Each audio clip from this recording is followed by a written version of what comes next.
पुढे जातो. लक्षात घ्या की जो जीएसटीचा आपला कायदा आहे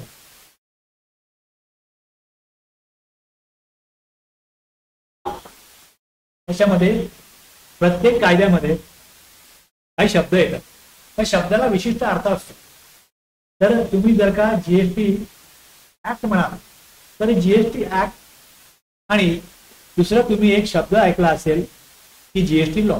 एक काय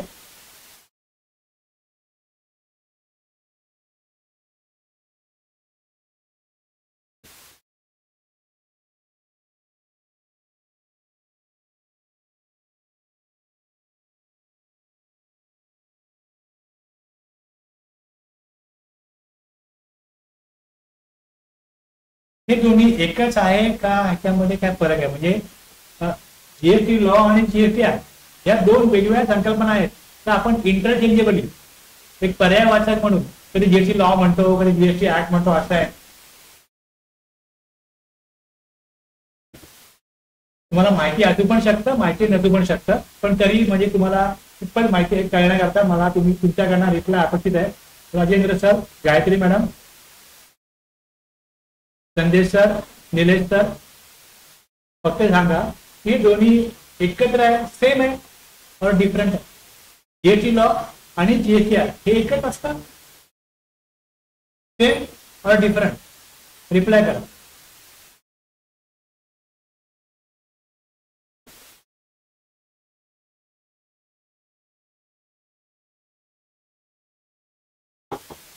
नाही सर, तुम्ही हे रिप्लाय करायचे आहे की सेम और डिफरंट.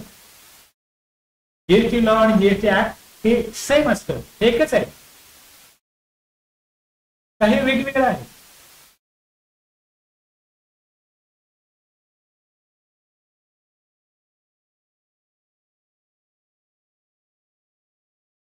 एकच आहे. कोण म्हणतं एकच आहे, कोण म्हणतं वेगवेगळं आहे? लक्षात घ्या, मी तुम्हाला आत्ता जे काय सांगितलं की ऍक्ट म्हणजे कायदा आहे. हा जो कायदा आहे हा केंद्र सरकार आणि राज्य सरकार यांनी एकत्रितपणे बनवायचा. एकत्रितपणे तुम्ही सेम म्हणताय, कोण म्हणताय की सेम आहे, कोण म्हणताय की वेगवेगळं आहे. दोन उत्तर असू शकतात की दोन्ही एकच आहेत, जीएसटी लॉ आणि जीएसटी ऍक्ट एकच आहे असंच कोण म्हणेल आणि कोण म्हणताय की वेगवेगळं आहे.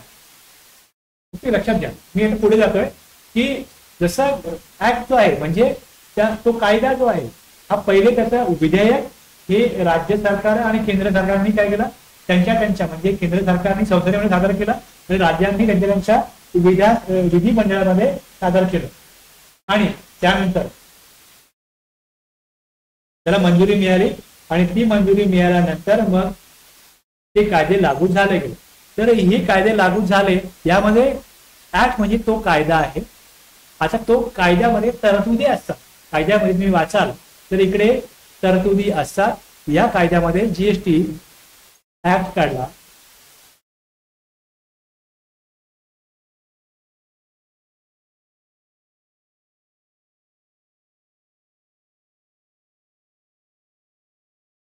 तर तुम्हाला इकडे एक चॅप्टर दिसतील. चॅप्टर 1 मध्ये 2 सेक्शन आहेत.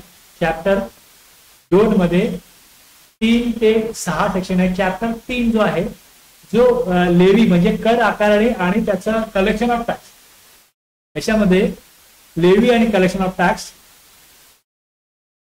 7 ते 11 आहे. 11A नवीन एक आलेला आहे.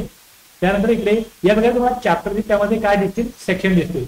आता जर मी इकडे एक टॉपिक घेतो बघा खाली, रजिस्ट्रेशन, यामध्ये सेक्शन 22, 23, 24 आहे. याच्यामध्ये अशी तरतूद आहे की रजिस्ट्रेशन घेण्याची गरज, आवश्यकता, रजिस्ट्रेशन घेण्याची आवश्यकता कोणाकोणाला असेल जे तिकडे लिहिलेलं आहे ऍक्ट मध्ये, तेच मी इकडे मांडलेलं आहे. तर याच्यामध्ये रजिस्ट्रेशन हा चॅप्टर 6 आहे.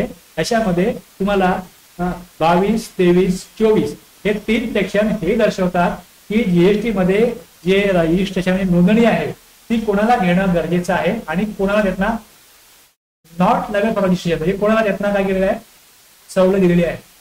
सेक्शन 23 प्रमाणे काही पर्सन्स आहेत ज्यांना जीएसटीतल्या नोंदणी पासून सवलत दिलेली आहे आणि सेक्शन 22 मध्ये काही तरतुदीनुसार रजिस्ट्रेशन करण्याची जबाबदारी तिथल्या तरतुदीनुसार काही व्यापारांवरती येते. तसंच कंपल्सरी रजिस्ट्रेशन हा एक टॉपिक आहे. यानुसार सर्टन काही केसेस अशा आहेत की ज्या केसेस म्हणजे सेक्शन 22 किंवा 24 प्रमाणे हे ठरतं की रजिस्ट्रेशन किंवा नोंदणी ही कुठल्या प्रकारच्या टॅक्सपेअरला कुठल्या प्रकारच्या व्यापाऱ्यांना घ्यायला लागेल आणि मग त्यांना ते टॅक्सपेअरच्या कॅटेगरीमध्ये येते. आणि तसंच सेक्शन 23 सांगतो की कुठल्या व्यापाऱ्यांना रजिस्ट्रेशन घेण्याची गरज नाही, त्यांना सवलत आहे. एकदा का हे ठरलं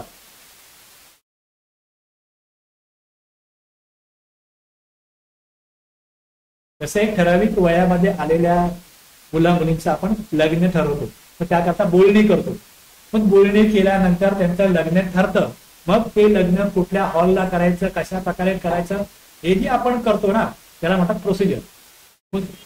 जसं रजिस्ट्रेशन कोणी घ्यायचं कोणी घ्यायचं नाही हे विषय डिस्कस झाल्यानंतर मग ऍक्च्युअली प्रोसिजर लग्न करायचंय, कुठे करणार, कधी करणार, डेट काय, कशा प्रकारे, मग ही जी प्रोसिजर आहे ती सेक्शन 25 प्रमाणे होते. मग आता प्रोसिजर करायची असेल तर मग त्याच्या करता म्हणजे इथे तरतूद आहे की रजिस्ट्रेशन कोणी घ्यायचं आणि कोणी घ्यायचं नाही. पण घ्यायचं आहे तर प्रोसिजर कशा प्रकारे करायची ही तरतूद आहे. मग ही तरतूद जी केलेली आहे यानुसार मग त्याचे नियम असतील, त्या नियमानुसार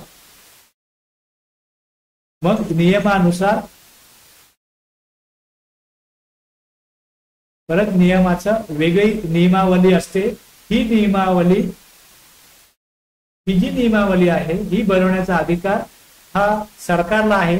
याच्याकरता एकदा कायदा बनला का तो इम्प्लिमेंट करण्याकरता नियमामध्ये सरकार त्यांच्या गरजेनुसार कधीही बदल करू शकतं. आता हे जे नियम आहेत हे नियम मी बघाल तर ह्याच्यामध्ये पण असेच जे टॉपिक कायद्यामध्ये आहेत, ऍक्ट मध्ये आहेत, तेच या नियमामध्ये आहेत. यानुसार चॅप्टर 3 जो आहे तो सांगतो की ऍप्लिकेशन रूल 8, रूल 9 व्हेरिफिकेशन म्हणजे ऍप्लिकेशन करण्याकरता रजिस्ट्रेशन जर करण्याची तरतूद एखाद्या व्यक्तीवरती लागू होत असेल तर तो ऍक्ट नुसार त्याला समजेल, तरतूद लागू होईल. मग तो जी रजिस्ट्रेशन करण्याची तरतूद आहे त्यानुसार जीएसटी रूल्स, जीएसटी रूल्स जे असतील त्यानुसार ते प्रोसिजर करतात. म्हणजे एक ऍक्ट आहे, दुसरं रूल आहे. आता रूल जे बनवायचे असतात किंवा आणखीन मी बघाल तर जेव्हा आपण कायदा बघतो तर यामध्ये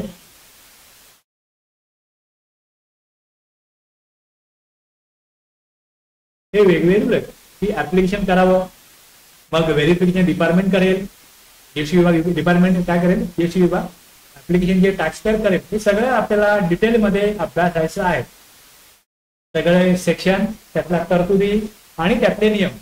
मी तुम्हाला हा जो चार्ट दिला आहे तो हेच सांगतो की याच्यामध्ये कुठले कुठले सेक्शन कुठल्या कुठल्या ऍक्ट मध्ये काय आहे, मग त्याचे संबंधित नियम असतात, त्या नियमानुसार प्रोसिजर करायची असते. ह्याचा सगळा आपल्याला अभ्यास करायचा. तर यानुसार जे कर आकारणी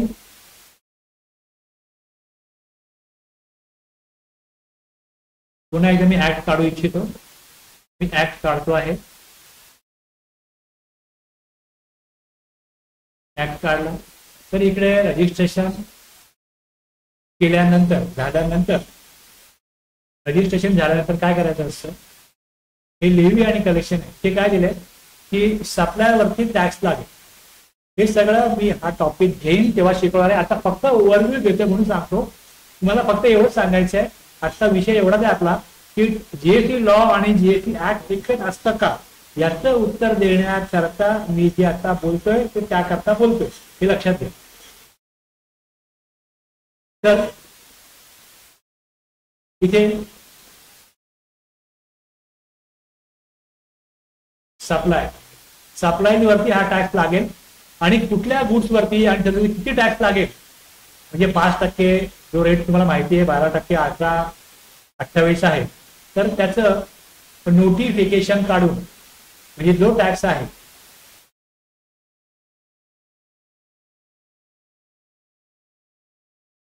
ते तुम्ही वाचा.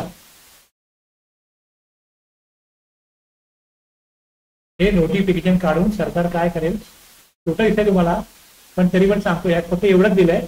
तुम्हाला जर वाचायला मोबाईलवरती अस्पष्ट असेल तर मी एवढंच सांगतो की ही तरतूद हे सांगते की सगळ्यात पहिले ही एक तरतूद आहे. यामध्ये हे सांगितलेलं आहे की 40% जास्त टॅक्स असणार नाही, म्हणजे सीजीएसटी हा 20% जास्त असणार नाही.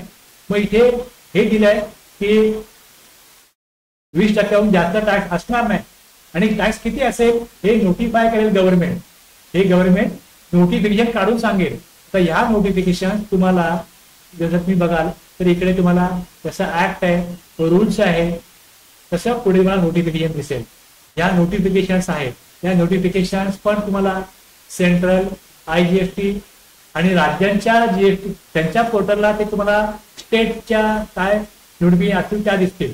हे इकडे सगळ्या तुम्हाला काय दिसतंय, सेंट्रल गव्हर्नमेंटचं हे जे आहे ही साईड जी आहे टॅक्स इन्फॉर्मेशन ही सेंट्रलचे दाखवते आणि त्यानुसार तुम्हाला इकडे त्यांनी काढलेले नोटिफिकेशन्स, ऍक्ट, रूल्स, फॉर्म्स आहेत, हे नोटिफिकेशन्स आहेत, सर्क्युलर आहेत, इन्स्ट्रक्शन्स आहेत, ऑर्डर्स आहेत, हे सगळं तुम्हाला दिसतंय. हे याच प्रकारे ऍक्ट जो आहे तो केंद्र सरकार विधेयक सादर करतं, संसदेमध्ये राज्य सरकार सादर करतात त्यांच्या विधिमंडळामध्ये आणि त्यातनं काय होतं, कायदे बनतात. कायदे बनल्यानंतर मग रूल बनवण्याचा अधिकार हा केंद्र आणि राज्याला मिळतो. त्यानुसार नोटिफिकेशन्स काढण्याचा अधिकार जिकडे जिकडे ऍक्ट मध्ये तरतूद आहे तिकडे तिकडे नोटिफिकेशन त्याप्रमाणे ते काढतात. त्यानंतर सर्क्युलर बघितलं आपण. त्यानंतर केस लॉ असतात, म्हणजे काही काही ठिकाणी जी तरतूद आहे त्या तरतुदीमध्ये काही अस्पष्टता असेल तर त्यातून काही लिटिगेशन मॅटर निर्माण होतात आणि काही व्यापारी टॅक्सपेअर कोर्टामध्ये जाऊन त्यानुसार काही दाद मागतात आणि मग तिथे जे कोर्ट निर्णय देतं त्यानुसार तो अर्थ स्पष्ट होतो. केसलामुळे काय होतं, एखादी तरतूद आहे त्यानुसार त्या तरतुदीमध्ये जे शब्दामध्ये आणि वाक्यामध्ये मांडलेलं असतं त्याचा एक्झॅक्टली अर्थ काय आहे हे स्पष्ट होतं. त्यामुळे ऍक्ट मध्ये दिलेली तरतूद आहे, रूल प्रमाणे प्रोसिजर आहे, नोटिफिकेशन प्रमाणे तिथे काय दिले त्याचा अर्थ आहे आणि सर्क्युलर मध्ये सरकारला काय म्हणायचं आहे हे त्यात दिलेलं असतं एखाद्या प्रोसिजर बद्दल, एखाद्या तरतुदीबद्दल. आणि केस लॉ मध्ये जो कोर्टाचा निकाल आहे त्यानुसार ती तरतूद काय सांगते असं कोर्ट त्यांचं जे निर्णय देतं त्यानुसार क्लिअर होतं. तर हे जे सगळं आहे या सगळ्याचा आपल्याला अभ्यास करायचा आहे आणि या सगळ्याचा एकत्रित अभ्यास करणं म्हणजे जीएसटी लॉ असं आहे. ऍक्ट हा त्यातला एक भाग आहे. जीएसटी लॉ मध्ये जीएसटी ऍक्ट हा एक भाग आहे, तसे नियम हा एक भाग आहे, नोटिफिकेशन, सर्क्युलर, जीएसटी, केस लॉ हे सगळं मिळून जीएसटी लॉ बनतो.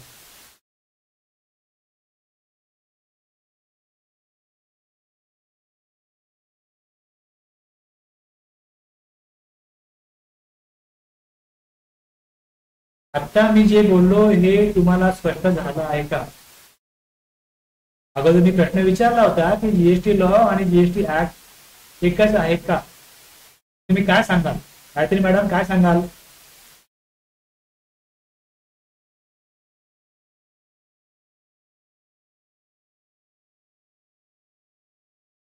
तुम्ही जेव्हा जेव्हा कुठेही कुठल्या पण तुम्ही कायदा बघाल तर कायदा बनवणं म्हणजे ऍक्ट, त्याचे नियम, मग त्याची नोटिफिकेशन. सर तुम्ही कायदा इम्प्लिमेंट करण्याकरता फक्त ऍक्ट असून चालत नाही तर त्याचे नियम आणि इतरही. ओके सर, हा अजिंक्य सर थँक्यू. तुम्ही रिप्लाय करा तर मला कळतं तुमच्यापर्यंत पोहोचतंय, कारण की काही बेसिक गोष्टी जर क्लिअर नसतील आणि आपण मग डायरेक्टली त्यामध्ये गेलो, तरतुदीमध्ये गेलो तर मग तुम्हाला गोंधळ होऊ नये. त्यामुळे मी बेसिक क्लिअरिटी देण्याकरता आजचे 2 तास आपण फक्त याच्याकरता घालवत आहोत की आपल्याला बेसिक क्लिअर असेल तर आपण काय शिकतोय, कशा करता शिकतोय याबरोबर आपल्याला स्पष्टता राहील. ब्रॉड कन्सेप्ट आहे. त्याप्रमाणे म्हणतात की हा लॉ हा ब्रॉड कन्सेप्ट आहे. बरोबर मॅडम, तुम्हाला आता क्लिअर झालेलं आहे की जीएसटी लॉ म्हणतो त्यावेळेस जीएसटी ऍक्ट, त्याचे रूल्स, नोटिफिकेशन सर्क्युलर आणि केस लॉ सुद्धा असतात. या सगळ्याचा विचार करू म्हणजे एखादा ज्यावेळेस तुम्ही एखादी नोटीस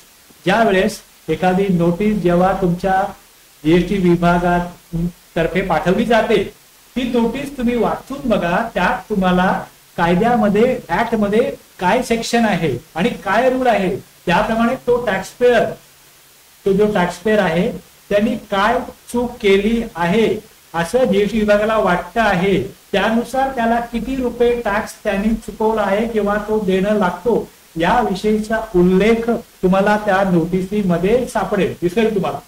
तुम्ही ज्यावेळेस जीएसटी विभागाने काढलेली कुठलीही नोटीस, जी जीएसटी नोटीस विभागातर्फे टॅक्सपेयरला पाठवली जाते, त्यामध्ये त्या टॅक्सपेयरला जे कम्युनिकेशन होतं त्यामध्ये हे लिहिलेलं असतं की कायद्याच्या तरतुदीनुसार तुम्ही कुठला टॅक्स भरलेला नाही किंवा कुठली प्रोसिजर फॉलो केलेली नाही, म्हणून तुमच्याकडनं सरकारला तुम्ही किती रुपये टॅक्स देणं लागता याविषयी त्याला कम्युनिकेट केलं जातं आणि त्याला त्याविषयी काय म्हणणं मांडायचं आहे याविषयी त्याला संधी दिली जाते. आणि जर त्यांनी म्हणणं मांडलं तर त्याचं म्हणणं आणि डिपार्टमेंटचं म्हणणं यातून त्याला किती रुपये टॅक्स द्यायचा आहे किंवा टॅक्स देणं लागत नाही हे स्पष्ट होतं. त्यानुसार ती प्रक्रिया पुढे जात असते. तर तुमचं म्हणजे डिपार्टमेंटचं जीएसटी विभागाचं काम केव्हा सुरू होतं, ते काम जे सुरू होतं हे जे पहिले तुम्ही वाचाल, हे पहिले बघाल तर हे जे आहे हे पहिले जे सेक्शन आहेत हे टॅक्सपेयरला याच्यावरती काम करायचं आहे. टॅक्सपेयरला काय काम करायचं आहे, कशा प्रकारे कायदा टॅक्सपेयरवर लागू होतो हे तुम्हाला पहिल्या काही जीएसटी ऍक्ट किंवा जीएसटी ऍक्ट मधल्या सेक्शन वरून कळेल. तर यानुसार हे सगळे तरतुदी आहेत, यात तुम्हाला क्लिअर असल्या पाहिजे. आणि ह्याच्यामध्ये काय चूक झाली, हे जे पहिले 58 सेक्शन आहेत, 58-59 हे जे सेक्शन आहे हे यानुसार टॅक्सपेयरला काय करायचं आहे, कशा प्रकारे करायचं हे दिलंय. आणि डिपार्टमेंटला पुढे ज्या पॉवर आहेत ती स्क्रुटिनी ऑफ रिटर्न, हे डिपार्टमेंटचं काम यानुसार होतं. स्क्रुटिनी जे आहे, असेसमेंट ऑफ अनरजिस्टर्ड पर्सन, हे सगळं जे आहे हे डिपार्टमेंटचं आहे. आणि यानुसार तुम्ही बघा ऑडिट आहे, मग हे डिपार्टमेंटचं आहे. त्यानंतर इन्स्पेक्शनची पॉवर आहे, पुढे इन्स्पेक्शन, अरेस्ट हे सगळं दिलेलं आहे. हे जिथे ते संबंधित चॅप्टर आहे त्याच्यामध्ये ती एक पॉवर किंवा शक्ती देण्यात आलेली आहे. सरकारने त्यांच्या अंडर जे मंत्रालय बनवलं आहे त्याच्या अंडर हे सगळे जे काय कायदे आहेत ते इम्प्लिमेंट केले जातात. आणि तिकडे मग ज्या व्यक्तीने अपॉइंट केलंय कर्मचारी, अधिकारी हे काम करतात. मग त्यांना या पॉवर नुसार ती कामं करायची आहेत.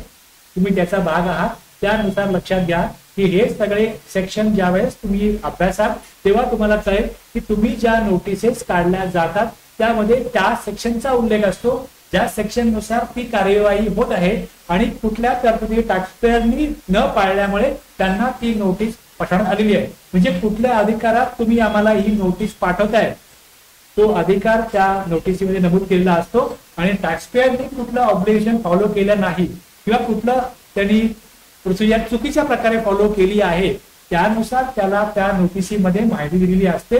त्यामुळे तुम्ही आतापासून काही त्या तुमच्या जीएसटी विभागाने काढलेल्या नोटिसेस असतील तुम्ही थोडं वाचायला सुरुवात करा, म्हणजे तुम्हाला आयडिया येईल की तुम्हाला कुठल्या दिशेने काय शिकायचं आहे हे लक्षात घ्या. तर हे पुढचे जे सेक्शन आहे हे सेक्शन जीएसटी डिपार्टमेंटला कुठली पॉवर आहे, कशा प्रकारे काम करायचंय, म्हणजे टॅक्सपेयरला पण ह्यातनं धडा मिळतो की कुठल्या पॉवर नुसार त्यांच्यावरती काय कारवाई होऊ शकते, किती अमाऊंट पर्यंत कारवाई होऊ शकते, वेगवेगळ्या पेनल्टीज आहेत, त्याचे वेगवेगळे सेक्शन आहेत, त्यानुसार तुम्हाला हे सगळं दिलेलं आहे. हे सगळा चार्ट मी का दिलेला आहे, कशा करता काय आहे हे सगळं याच्यामध्ये क्लिअर होईल. तर ह्या ज्या नोट्स आहेत या तुम्हाला आता क्लास झाल्यानंतर हा अर्ध्या तासामध्ये तुम्हाला ह्याचं रेकॉर्डिंग उपलब्ध होईल ऍपमध्ये. आणि त्याच्या बाजूला ही जी पीडीएफ तुम्हाला मी आता जर का समोर दाखवतोय ही पीडीएफ तुम्हाला त्या क्लास बरोबरच तो क्लास जेव्हा जे रेकॉर्डेड क्लास बघतील त्यावेळेस त्यांना रेकॉर्डेड क्लासच्या बाजूला याच्या पीडीएफ ची लिंक पण दिसेल. अर्ध्या तासामध्ये तुम्हाला याची लिंक अवेलेबल होईल रेकॉर्डेड क्लासची, ऍज वेल ऍज तुम्हाला याची पीडीएफ पण तिथे दिसेल. अर्ध्या तासानंतर तुम्हाला एक नोटिफिकेशन पण येईल तुमच्या ऍपमध्ये की तुमचा क्लास आता उपलब्ध झालेला आहे आणि तुम्हाला त्याची पीडीएफ पण तिथे उपलब्ध झालेली आहे. अशा पद्धतीने तुम्हाला दिसेल. तर आजचा क्लासचा उद्देश तुम्हाला टॅक्स समजण्यासाठी, टॅक्स समजून घेण्यासाठी एक मानसिकता बनवणं आणि काही बेसिक कन्सेप्ट तुम्हाला लक्षात येण्याकरता किंवा कशा प्रकारे आपला संपूर्ण कोर्सचा आपला शिकण्याचा प्रवास असणार आहे हे तुम्हाला कळावं याकरता मी आजचे हे 2 तास दिलेले आहेत.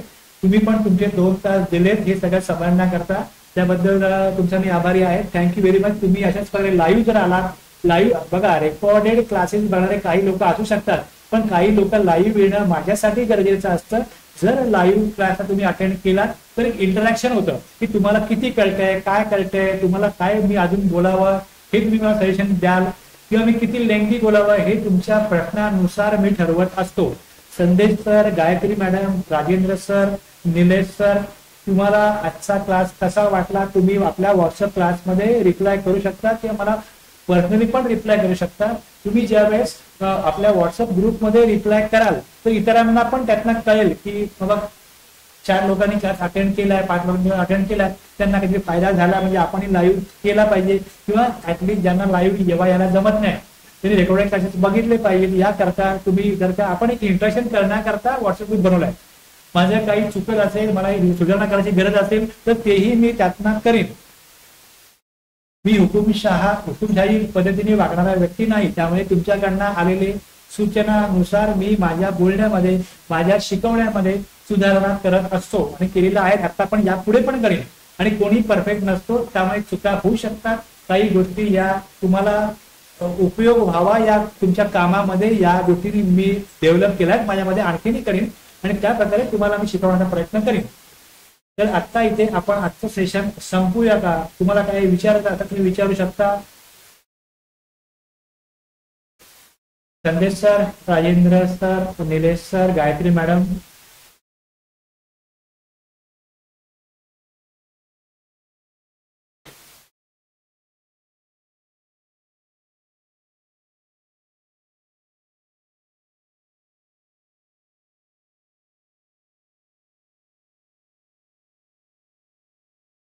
Okay, thank you very much. मी सगळ्यांचे आभार मानतो आणि हा क्लास इथे थांबवतो आणि मी डिस्कनेक्ट करतो. थँक्यू.